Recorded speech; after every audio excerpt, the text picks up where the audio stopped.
Depuis toujours, l'être humain est à la quête du bonheur. Certains le cherchent dans la richesse, d'autres dans le pouvoir, la réussite ou la gloire.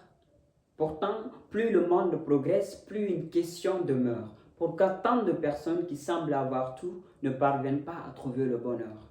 Lorsque nous prenons la définition donnée par le Robert, qui dit que le bonheur est un état de complète satisfaction, de plénitude et de bien-être, alors on se retrouve dans l'ambiguïté de savoir si cet état dépend des grandes réussites de la vie ou des petites joies du quotidien. Pour ma part, je défends avec conviction que le bonheur réside dans les petites choses.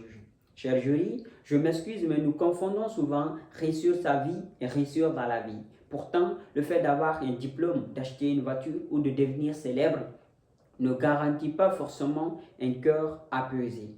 Comme le disait Épicure, je cite, ce n'est pas ce que nous avons, mais ce dont nous jouissons qui constitue notre abondance. Alors, je martèle que le véritable bonheur n'est pas dans l'accumulation, mais plutôt dans l'appréciation.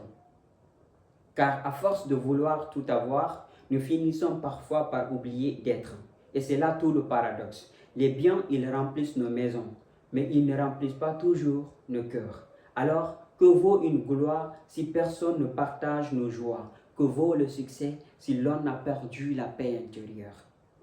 Il faut comprendre que si les grandes victoires sont le sommet, alors les petites joies du quotidien sont le chemin. On atteint le sommet une seule fois, mais on parcourt le chemin chaque jour.